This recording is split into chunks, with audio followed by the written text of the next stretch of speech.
तो जैसे आदमी ध्यान नहीं देते, कितनी बातों का थोड़ी बातों का ध्यान देवे हैं। जैसे विशेषकर ध्यान ये लोग जो हैं, एक तो भाई पैसा कमाने का, एक वे मानते हैं कि भाई सुख भोगो, ठीक है ना। बहुत से मानते इस बात को कि सुख भोगो, सुख की चीज़ भी संग्रह करो भाई।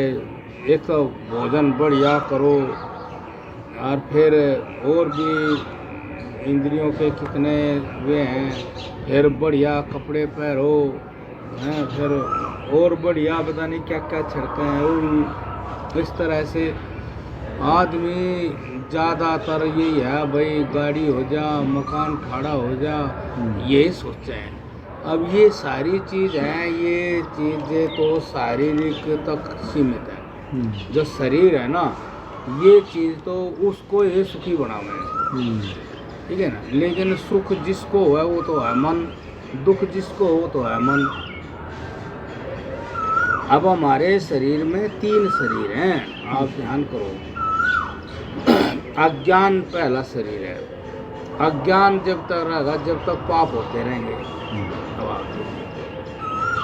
अज्ञान पहला शरीर है। अज्ञान जब तक रहेगा, जब तक पाप ही होंगे। अज्ञान कभी भी पुण्य कर्म नहीं कर सकता, तो पाप ही कर्म करवाओगे।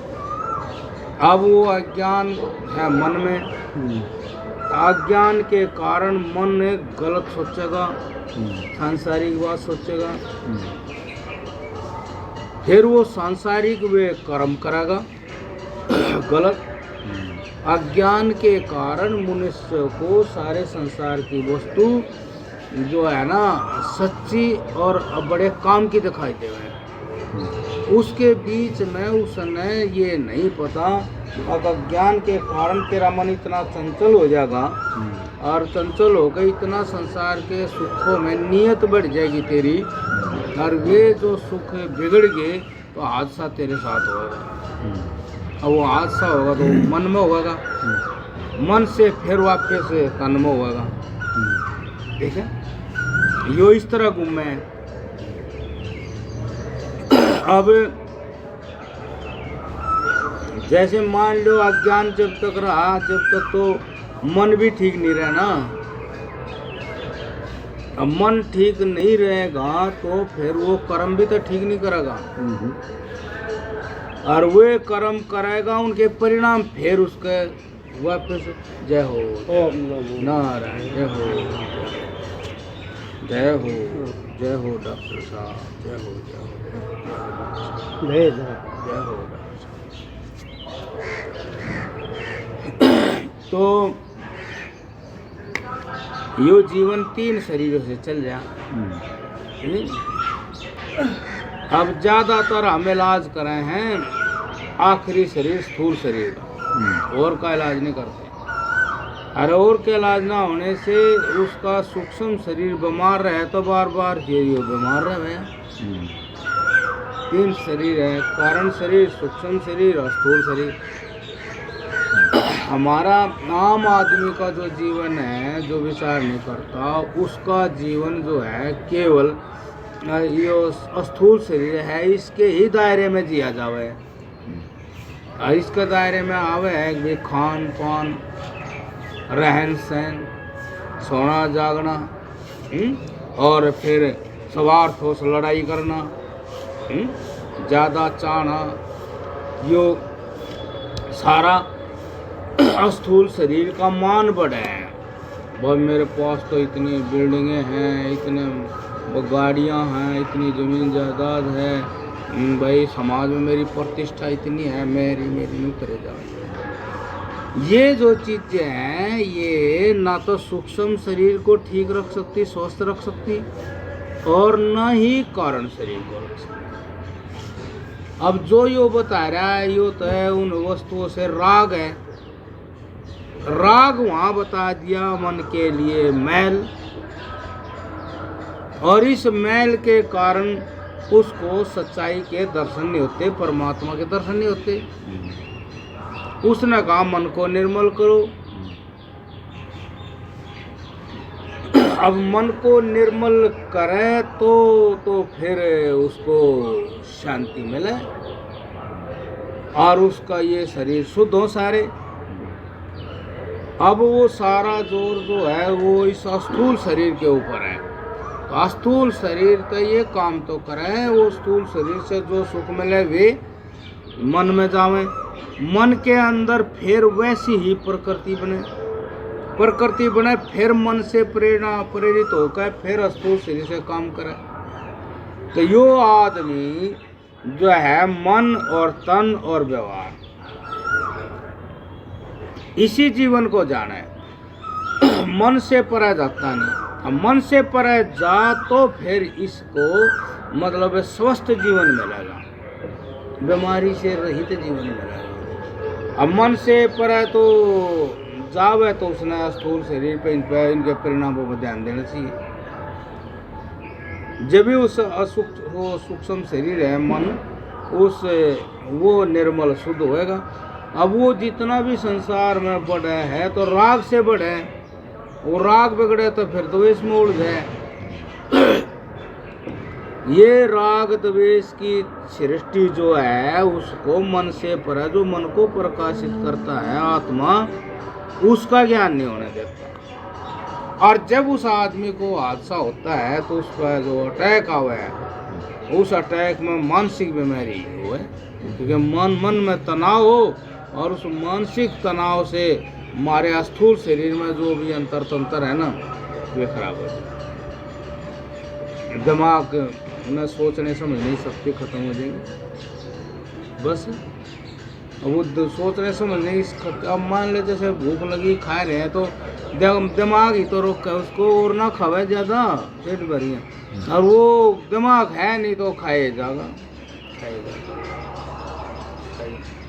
फिर वो सेध जाएगा उसको, बोलेगा तो बोले जाएगा, गुम हो गया तो गुम ही हो गया, वो दिमाग वो स्मरण शक्ति जो है सही गलत को जांचने वाली जिस यंत्र में स्मरण शक्ति होती है, स्मृति शक्ति होती है,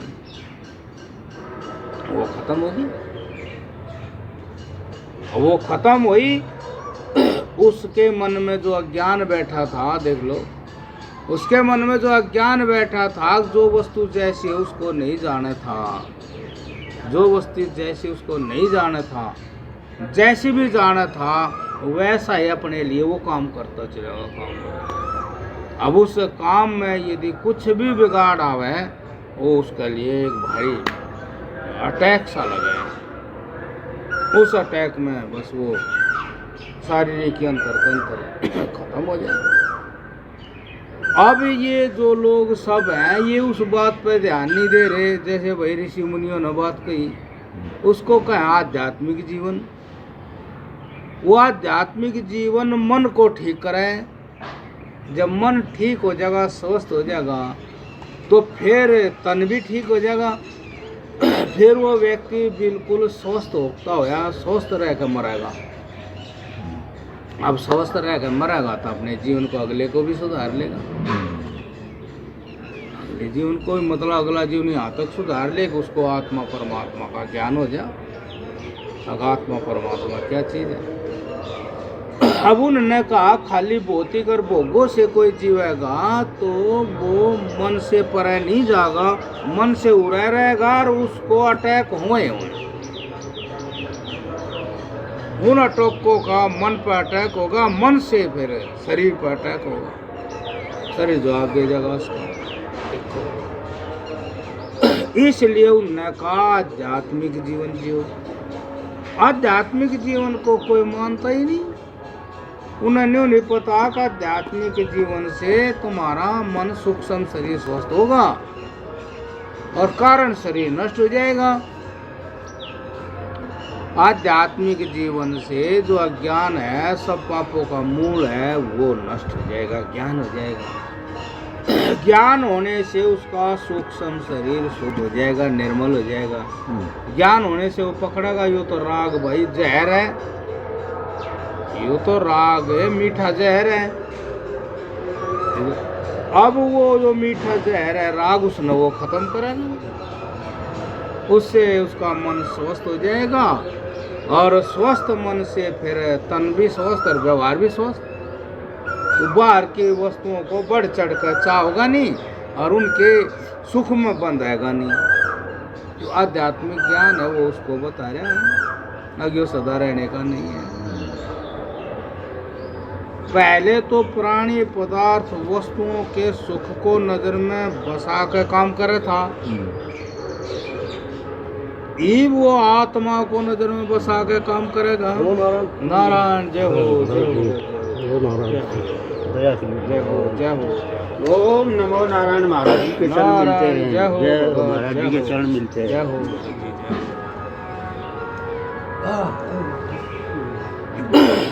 तो आध्यात्मिक जीवन के बारे में कोई विचार नहीं करता, आध्यात्मिक जीवन का विचार नहीं करता, जीता नहीं तो उसके मन में राग और द्वेष जरूर होंगे। राग द्वेष से काम करेगा संसार में तो उस परिणामों से उसका अटैक होंगे, अटैक होंगे तो मानसिक दशा खराब हो जाएगी। मानसिक दशा के इलाज भौतिक डॉक्टरों के पास है नहीं, ना जो आयुर्वेद वाले उनके पास है। मानसिक इलाज तो फिर आध्यात्मिक जीवन में है, फिर उसने योग साधना करनी पड़ेगी। अब योग साधना करनी पड़ेगी, मन और प्राण का योग करना पड़ेगा। मन और प्राण के योग से जो है मन उसका शुद्ध होगा, प्राण उसका शुद्ध होगा। जब मन और प्राण दोनों का योग बैठेगा तो वह शक्ति शरीर में घूमेगी। अब जैसे कोई मिस्त्री है भाई, बिजली का है, वो जो भी जांच ले है, अब भाई तो बल्ब खराब हो गया। टीवी वाला हो जाए तो आपके टीवी में तो भाई ठीक काम नहीं हो रहा है, तो गड़बड़ है टीवी। ऐसे जैसे डॉक्टर वैद्य देख ले हैं बीस का, तो आपके तो शरीर में गड़बड़ है। अब ऐसे ही मन और प्राण जब शरीर का दौरा करेंगे, शरीर का दौरा करेंगे सारे, तो वो मन ज्ञान का रूप है जिसने शरीर की रचना करी है। जिस मन ने, जिस ज्ञान ने शरीर की रचना करी है, तो यदि ये दोनों मिल गए तो ये स्वस्थ हो जाते हैं। जय हो, ये जय हो, जय हो, जय हो, जय हो, जय हो, जय हो। जब ये देखो कमाल की बात है, जब ये दोनों मिल जाते हैं ना, अपने आप ही मन जो आत्मा रूप हो जाता है और प्राण जो है उस आत्मा की शक्ति, क्रिया शक्ति रूप हो जाता है। नारायण जय हो, जय हो, जय हो।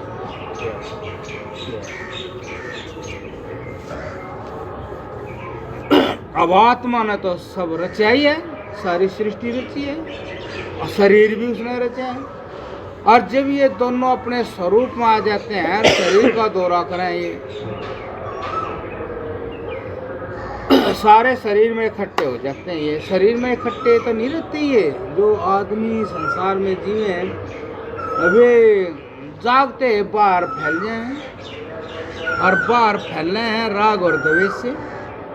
संसार की वस्तुओं को बहुत प्यारी प्यारी के रूप में देखें, फिर उनकी कामना करें, फिर उनको प्राप्त करें और फिर उनमें कमी आवे तो उल्टा बैक मारा अटैक हो जाए, क्या भाई इसका शॉट लाइक। अब वो शॉट लग गए, वो शॉट लागने से मन का और उस तंत्र का योग खराब हो जाए, वो आदमी मानसिक रूप से संतुलन बिगड़ जाए, उसका कुछ नहीं सोचता उसको। और जो आध्यात्मिक जीवन है या योग है, वो जो है जीवन की जड़ है। जो ये करते रहते हैं वे मरते नहीं, वे नहीं मरते, मरते नहीं, वे चीज मरती है नहीं। मन मरता नहीं, आत्मा मरती नहीं, प्राण मरता नहीं। अब ये बात कोई बताता नहीं, ना जानता, और तो जो आदमी मन और प्राण का योग करे, नए सिरे से शरीर बने, मतलब नए सिरे से उसका मन बने, मन बनते ही ये दोनों शरीर में इस तरह काम करे जैसे डॉक्टर दौरा आप चले गए जब भी जांच ले जाए बीमारी से, वह दौरा चले गए नाड़ी बताते देखते बता दे या कमी है। अब जब इनका दौरा शरीर में घूमे है, जब हमारा मन और देखो मन और प्राण का योग होने से कामना नष्ट हो जाए, मतलब काम खत्म हो जाता है, इच्छा खत्म हो जाती है। इच्छा खत्म होने से ये अपने आप ही पूरे शरीर में स्थित हो जाए। अब क्रिया रूप से तो प्राण है, ज्ञान रूप से मन है। अब ये दोनों चल गए तो जो हम बाहर काम कर रहे हैं मारे की तरह, जैसे हम बैठे हैं फिर काम कर रहे हैं मारे की तरह, ये दोनों चीज सारे शरीर में घूमे हैं। जिस भी चीज में कमी उसने ठीक कराई, उन्हीं का रूप वैद है, उन्हीं का रूप डॉक्टर है। स्थूल रूप से सूक्ष्म रूप से मन और प्राण जो है जैसे ये आपस में जुड़े, ये जुड़ते तो नहीं। ये जो संसारी में फंसे पड़े आदमी, इनका मन और प्राण जुड़ता है तो नहीं। मन फंस गया तो लेट सेट समास आवे, तोड़ फोड़ कर दे। हाँ, एक आदमी हमने देखा शामली था, तो गांव में दुकान कर रहा था, उधार सामान ले गए लोग, समय पे पैसा नहीं दिया, वो भी आगे तो उधार जाओ था। अगले आदमी ने उस पर भाई प्रेशर दे दिया कि भाई पैसे दो, अब पैसे आओगे जी भी देगा बेचारा। ज्यादा प्रेशर आ गया तो गांव छोड़ के आ गया। देखो वहां मैं एक आश्रम में ठहर रहा हूँ, नहीं बेचारे ना आश्रम में शरण ले रखी, कहाँ जाओ। ऐसे बैठा था भाई, गोड्डा में सिर दिए, जैसे गोड्डे ऊपर उठ गया बैठा हो, गोड्डा में सिर दिए बैठा था, और थोड़ी देर में फिर यूं सांस लेता। मैं दूर बैठा था, तो 5 मिनट के बाद फिर मैं बोला, मैं कहा भगत जी ठीक हो? बोले जी नहीं ठीक नहीं। क्या हो गया? और जी मेरी तो दुकान थी पंजाब में, और लोगों ने पैसे नहीं दिए, जहाँ से सामान लाऊं था उसने ज़्यादा दबाव दे दिया, घर छोड़ कर आ रहा हूँ। और मैंने सोचू मेरे बच्चों का क्या हाल हो रहा होगा। अब जब मन सोचने में पंजाब चला गया तो सांस कौन लेगा? जब सांस की कमी होगी, जब मन पंजाब में छोड़ेगा, जब सांस की कमी होगी, मन एक समय एक का ज्ञान करा है, दो नहीं करता। जब सांस की कमी होगी तो फिर भागेगा, पंजाब में छोड़ेगा, परिवार ने छोड़ेगा, फिर वहाँ आवेगा जब सांस लेगा। अब यो जो सांस लिया जावे है, जय हो जय हो। अब यो जो सांस लिया जावे यो तो अनुकूल नहीं है हमारे उसमें, जय हो। हमारे अब दिमाग में छोटी छोटी नस नाड़ियाँ हैं, उतना वेग तो वे सहन भी नहीं करती। अब आप जो है शीर्षासन करो, तो शीर्षासन करोगे तो आप ज़्यादा देर शीर्षासन करो, वो खून का दबाव आपकी दिमाग के नसों में सूजन ले देगा, परेशानी बढ़ा देगा, क्योंकि उसका स्वभाव है नहीं इतने दबाव को सहन करना, पैरों की नसें वे सहन करें। इसीलिए आदमी सारा दिन खड़ा रहे और वो कोई दिक्कत नहीं, और वो ज़्यादा देर कर लो उसको दिक्कत आ जाएगी। क्यों? जो हमारी खोपड़ी में नसें नाड़ी हैं उनका स्वभाव तो है नहीं इतना प्रेशर सहन कर ले, और आदमी करे जा फिर कमी आ जाए उसमें। ऐसे उसका प्राण लिया नहीं गया तो शरीर में ऊँ कमी आई, फिर तेजी से लिया जब कमी आई और कमी बढ़ेगी। अब वो कमी क्यों आई? क्योंकि वो आध्यात्मिक जीवन जिया नहीं, आत्मा का विचार किया नहीं। इसीलिए आज कोई मतलब इस तरह सत्संग करे सुनावे, ये बात तो जीवन में ये दिखाई तो नहीं देती।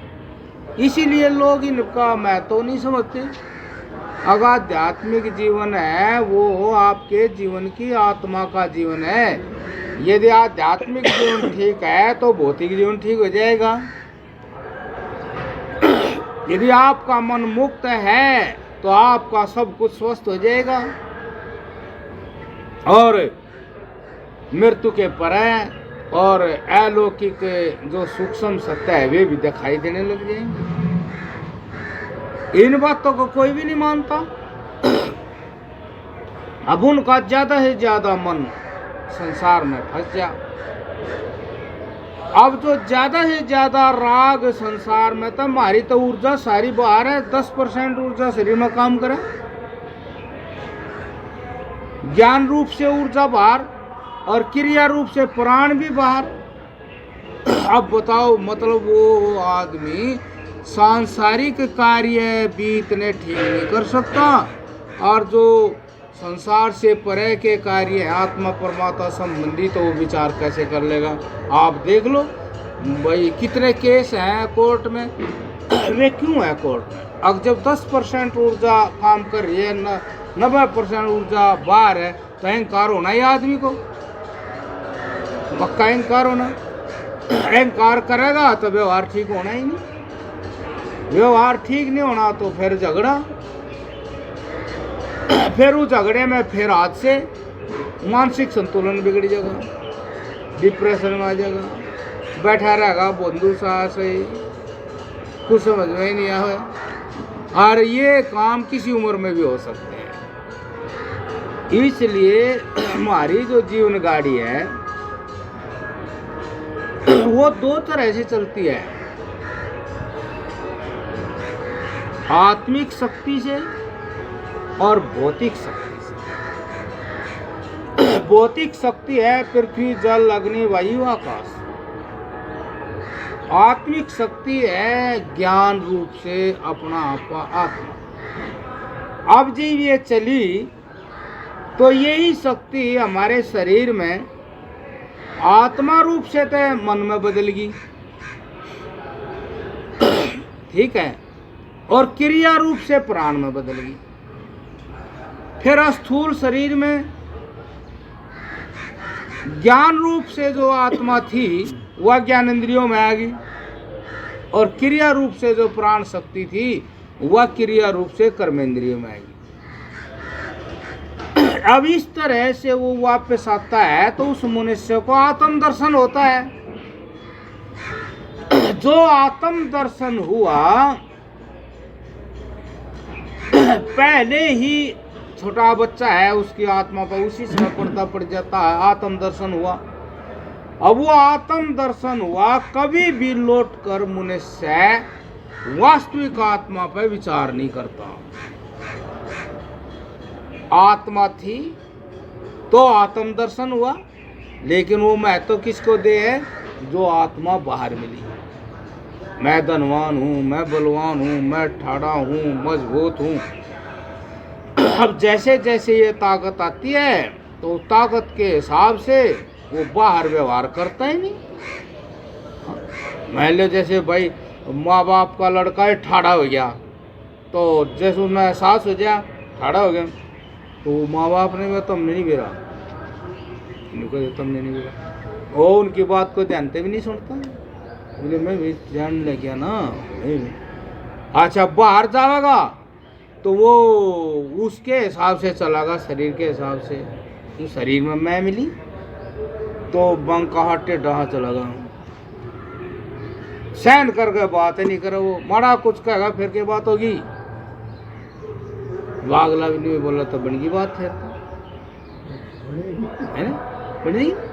और वो नुका हाँ भाई मेरा थोड़ी चूक होगी, गड़बड़ी है। जैसे कि एक बुढ़ा था, जावा था कहीं बस स्टैंड पर खड़ा था, बीड़ी पी रहा था, बस आएगी। बस हुआ सॉरी आदत, आदत में ज्ञान कहाँ, भला ज्ञान नहीं होता आदत में। बल्लू बीड़ी पे बीड़ी लेकर चढ़ गया, बीड़ी लाके किसी बाढ़ क्या कर रहा था, बढ़ गया बड़े बड़ बढ़ गया, बहुत सी सो दियागी, कुछ तो उम्र के हिसाब से आएगी। ओ बेटा गलती है गलती है, ये भाई नू कहते लड़का ठंडा पड़ गया, गलती है फिर फेंकी बीड़ी। अब बेटा चुप होगी चुप, न्यू बोल रहा वो वाले वो फिर वो क्या बोल रहा था हैं। आध्यात्मिक शक्ति तो बहुत बलवान है ना, वह तो सीधा परमात्मा दिखावे फिर है। जब उसने न्यू कही तो फिर उसके अंदर कुछ और बोलता था, फिर 10 खड़े हो जाते। अरे बूढ़ा आदमी बेचारा कह तो रहा, गलती होगी। तो इस प्रकार से जो ये भौतिक जीवन है, इसकी आत्मा तो वो है आध्यात्मिक जीवन। और जब उस आदमी ने बाहर भौतिक विषयों से आत्म दर्शन होता है तो उसको देह में अहंकार होता है और राग उन वस्तुओं से होता है। जहाँ उसको जो वो ज्ञान मिला है, आत्मा मिली है, आत्म दर्शन हुआ है, उसके लिए वही आत्मा मिल जाती हो जाती है, उसके लिए वही आत्मा हो जाती है।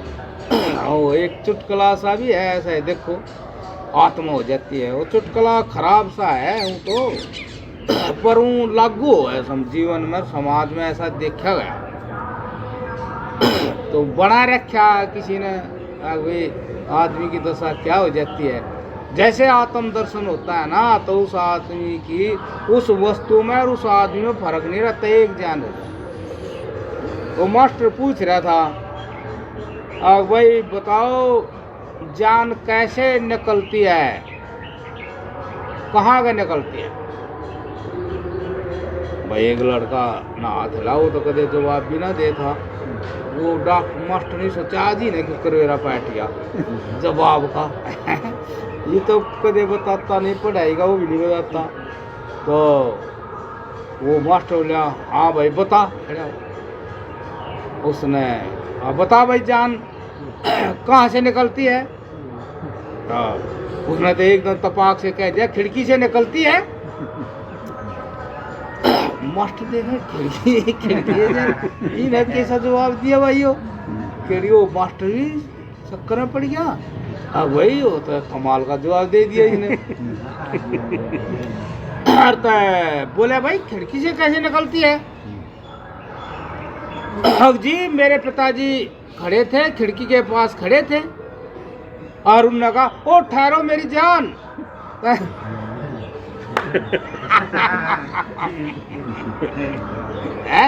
बोले जी ऐसे निकलती है है ना,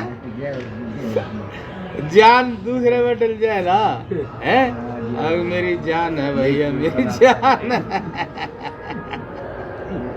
तो उसने मेरे वो लड़के ने कहा ले बापू ज्ञान तो खिड़की में लग रहा है भाई। बापू कहाँ फंस रहा उन्हें मेरा नहीं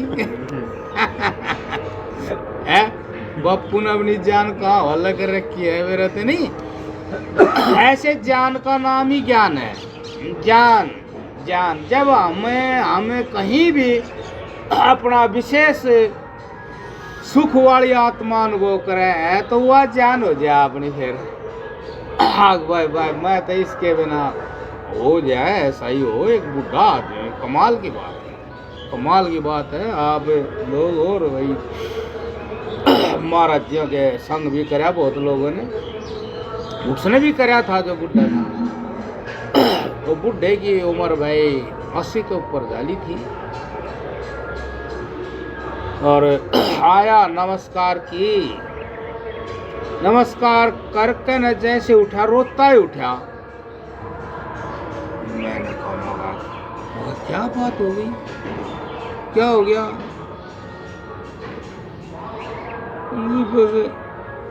मेरी तो वह गुरु थी, सारी बातों का वो ध्यान रखा थी, बड़े बात बहन की वो बताओ। मैं समझ गया, मैं इसके लिए बुढ़िया मर गई। अरे भाई ये तो जानी लगड़ गई बेचारे की है। बढ़िया बढ़िया मर गई तो बोलो 80 साल तो ऊपर हो रहा। और बताओ उसने वह मर गई तो शोक किया।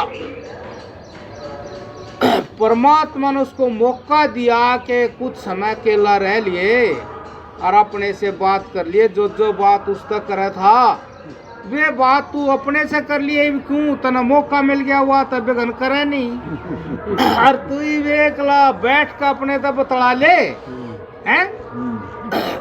लेकिन वो तो ख्याल नहीं आया और वो मरे पीछे भी वो भी खुद भी मर गया। बताओ और वो मैं नहीं देखूंगा। मगर ऐसी तो क्या बात है बताओ। रोना पड़ गया। और इतना तो यो प्यार भी नहीं करता होगा। अगर बखा तो अपने कमर पर लादे रहता होगा।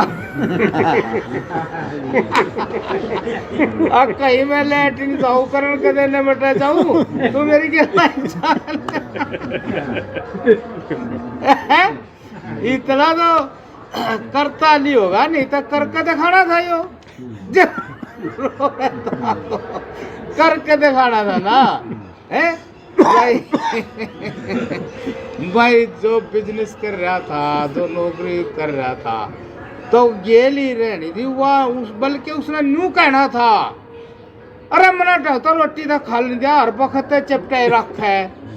मैं उन्हें न्यू कहना था जब माना जाता भाई बहुत ज्यादा राग हो गया है। अरे मना ढंग तो कुछ करते लेन दे तो ऐसा हो गया।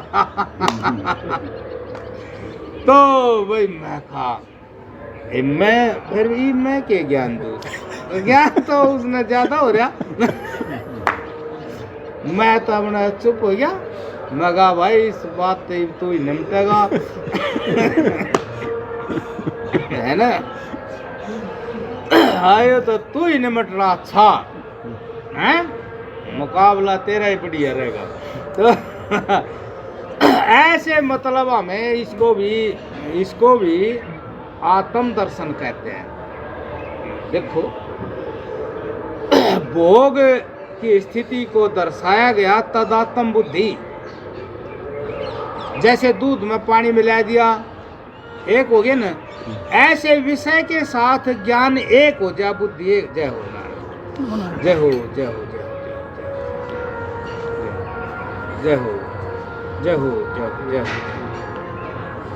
ऐसे कोई भी विषय उसमें ज्ञान मतलब ओतप्रोत हो जाए गुथम गुत्था हो जाए एक हो जा यो भी एक आत्म दर्शन ही कहा जाएगा। जैसो अब इस आत्म दर्शन की स्थिति बहुत ज्यादा एक रूप में हो जाए। कहना एक जी हो गया भाई। जब यह एक हो जाए तो इसका अटैक बहुत ठाड़ा लगा है। हाँ अटैक ठाड़ा लगे बाद तो बुढ़ा 10-15 दिन पकड़ा वो भी चलता हो जाए। इतना दिक्कत मान जाओ वो एकला पड़ जाए। तो एकला पड़ गया तो फिर उसमें उन्हें वो सीखी तो है नहीं बात। आगे एकले में अपने आप तो बात कर ले। महात्मा जो हवे एकले में अपने आप तो बात कराए। मन को विषय चाहिए। अब मन को विषय नहीं मिलेगा तो फिर वो डिप्रेशन में जाएगा। मानसिक संतुलन बिगड़ेगा उसका। और इसीलिए वो कहा कि भाई दोनों तरह से आत्म दर्शन होता है। भोग में आत्म दर्शन योग में आत्म दर्शन। आदमी ने दोनों तरह से दर्शन करना चाहिए है कि भाई जैसे आत्मा तदात्म हो जाती है विश्व में तो वो भी आत्मा स्वरूप हो जाता है। उसको भी आत्म स्वरूप कहते हैं। मैं हूँ कहते हैं सब बोल रहे हैं मैं यो मैं यो मैं यो। देखो जो ज्यादा हाथ ठाड़ा हो जा वो देहे तेनू भी कहते जानते नहीं तू मने। इतना तगड़ा आत्म दर्शन हो गया है। देख लो तो क्या करे आदमी जन्म से ही आध्यात्मिक जीवन का संग नहीं करता। भाई शास्त्रों में जो बात लिख रखी है उनका संग नहीं करता। कोई महात्मा है, आत्म चिंतन करता है, अपनी आत्मा में जीतता है, उसका संग नहीं करता, इसलिए उसको आध्यात्मिक जीवन के बारे में नहीं पता, उसने नहीं पता। अब वो आत्मा जैसे ही है तो निर्विषय भी है, वो आत्मा संग से मिलता है तो असंग से भी मिलता है, बल्कि इसमें बहुत अंतर है। संग का आत्मा आपको दुख ही देगा, क्षण भर का सुख देगा लेकिन दुख ज्यादा देगा, और असंग आत्मा है उसमें दुख है ही नहीं, क्योंकि संग में तो संग बिगड़ेगा जब भी आप दुखी। आपने आत्मा वहां प्राप्त किया है, और प्राप्त की हुई चीज कभी प्राप्त नहीं होती, वहां अपना आत्मा प्राप्त किया है, असंग में आत्मा ही है, प्राप्त नहीं करना पड़ता। इसलिए यो भी सिद्धांत है, जो है प्राप्त है वो कभी प्राप्त नहीं हो सकता, और जो प्राप्त है वो कभी अप्राप्त नहीं हो सकता। तो अप्राप्त जैसे यो जगत है, इसको हम प्राप्त कर रहे हैं, कभी भी वो प्राप्त में नहीं बदल सकता, हो ही नहीं सकता। और आत्मा जो है वो प्राप्त ही है, वो अप्राप्त में हो नहीं सकती। आत्मा देखो, आप नींद में चले जाओ तो भी आप आत्मा के करीब हो, आत्मा ही हो। स्वप्न में चले जाओ तो भी आप आत्मा ही हो, और जागृत में चले गए तो भी आप आत्मा ही हो।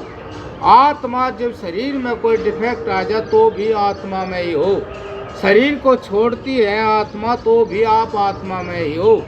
मतलब जब आप असंग रहने का, असंग रह करके जीने का, उस आत्मा का ध्यान करके जीने का एक अभ्यास, मतलब आपके अंदर भी बातचीत होती है, आपके अंदर भी दिखाई देता है, बिना आंखों दिखता है, बिना कानों सुनता है।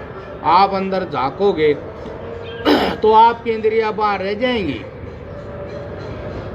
आपकी इंद्रियां और उनका विषय भी बाहर रह जाएगा।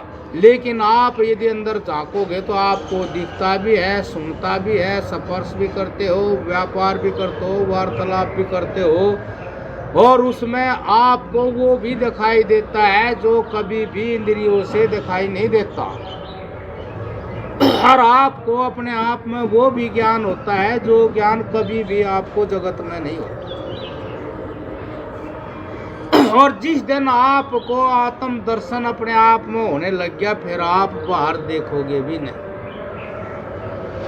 बाहर किसी वस्तु की कामना नहीं करो। मतलब आत्म दर्शन होने के बाद आत्म चिंतन से जो आत्म दर्शन होता है तो आपके अंदर से कामना नष्ट ही हो जाएगी, काम ही नहीं रहेगा कोई। आप जो अंदर काम बैठा है वो काम ही, वो इच्छा ही नष्ट हो जाएगी, सब तरह की इच्छा नष्ट हो जाएगी, लौकिक परलौकिक अलौकिक सारी इच्छा खत्म हो जाएगी, और आप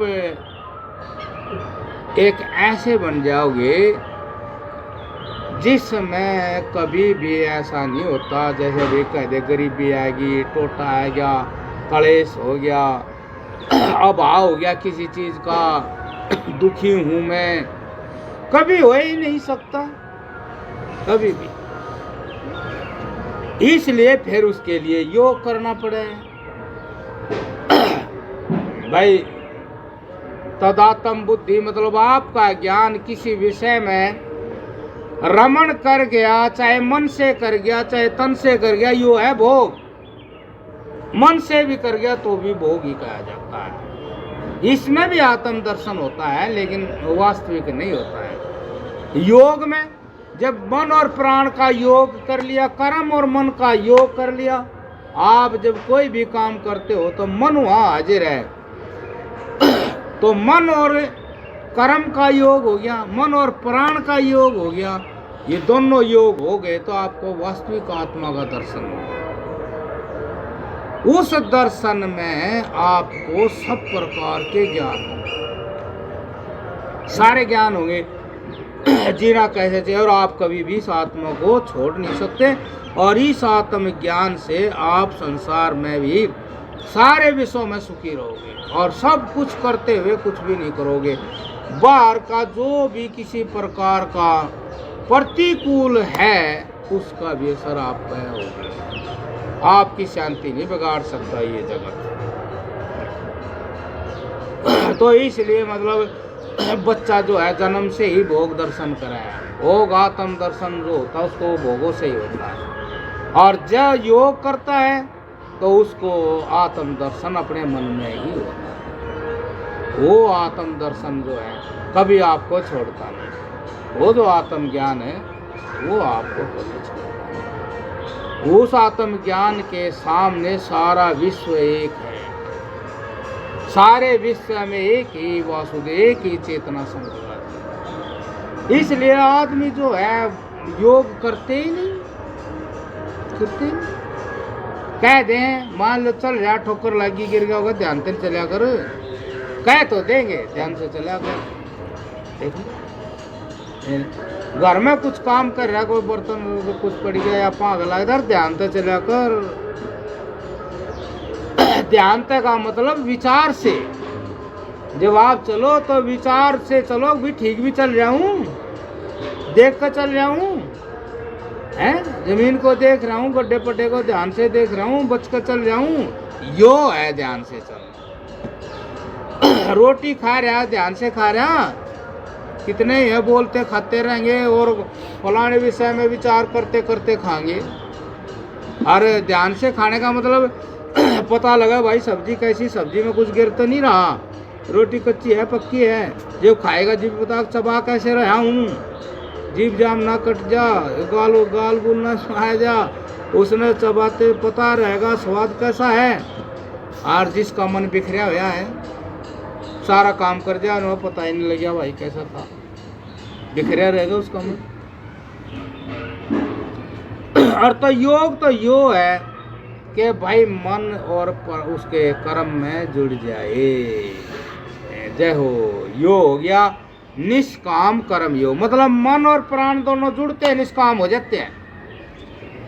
क्योंकि ये जब जुड़ेंगे, जब कामना निकले जाएगी, जब जुड़ेंगे, कामना नहीं रहेगी तभी मन और कर्म एक जुड़ेंगे। इसको कहेंगे निष्काम कर्म योग। कामना रहित कर्म करना।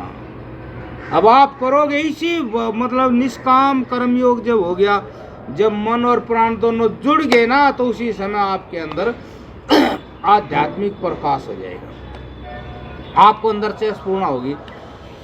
अब देखो यार पता ही नहीं लगा, काम हो गया, मशीन की तरह हो गया, पता भी नहीं चला। पता क्या चला जब मन उसमें, तो वो तो हल्की हो जाती है आत्मा। जो बोझ है आपको, जो जिसे संसार में दबा रहा, पटक रहा, लटका रहा, वो तो काम का बोझ है।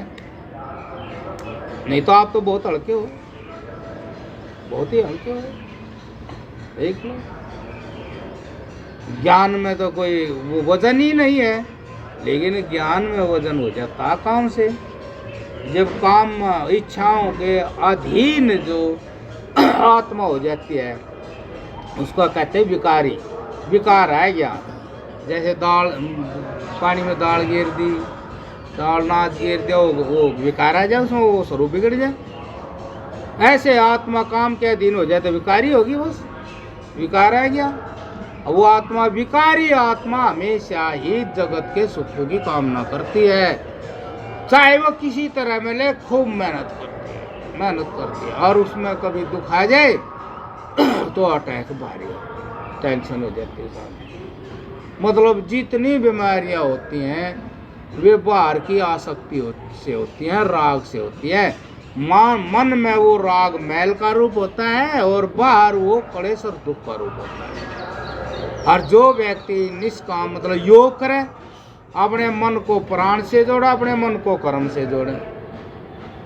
एक क्रिया योग है, मन प्राण जो है वो वहाँ क्रिया करता शरीर में, और बाहर कर्म करते हाथ पैर। तो इस तरह से मन वहाँ भी जुड़ा, मन यहाँ भी जुड़े, तो उसका हो गया योग। ऐसा योग करने वाला है जो आदमी उसका तन भी स्वस्थ और मन भी स्वस्थ और उसके तीनों शरीर शुद्ध हो जाते हैं। कारण शरीर, सूक्ष्म शरीर और स्थूल शरीर, तीनों शरीर शुद्ध हो जाते हैं। उसको बाहर और भीतर सब जगह एक वासुदेव दिखाई दे। योग जो है आपको सब प्रकार से शुद्ध कर देता है, अपने आप शुद्ध कर देता है। और वो शुद्ध होने के बाद जो सत्य है वो दिखाई देता। सत्य ये एक सर्वत्र एक ही वासुदेव है। आपकी नजर वासुदेव पर रहेगी, आप चाहे कहीं भी हो। आपने वो मतलब 100% वो जो दृष्टि मिली है ना आपको, वो अंदर की दिव्य दृष्टि मिली है। वो दिव्य दृष्टि का जो सच है ना वो मन से उतरता नहीं, फिर इन दृष्टियों का उतर जाता है।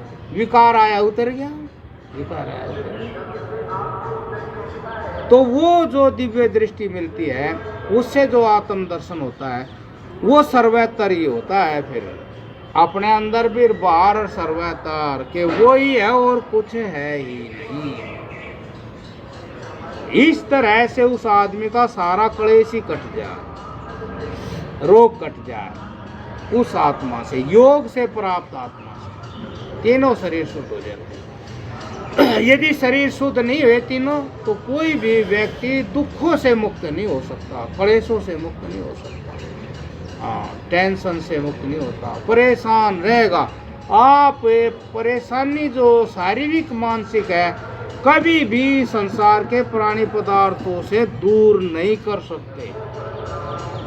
उनसे सुख होता हुआ भी उसी वक्त भी वो आदमी स्वस्थ नहीं रहता जब उसको वे सुख मिलते हैं। जब भी वो आदमी स्वस्थ नहीं रहता मानसिक रूप से, शारीरिक रूप से, तो व्यापार हो रहा है। और आत्म दर्शन होता है योग से, उसमें व्यापार ही बंद हो जाता है। आत्मा में से जरा सा भी उसका अंश नहीं निकलता। और आप कुछ भी घाव करोगे, भरोगे, करोगे, भरोगे, चलोगे तो फिर भाई हाथों से करोगे, शरीर से करोगे तो फिर वो भरना तो है, शरीर विकार वाला हो जाता है।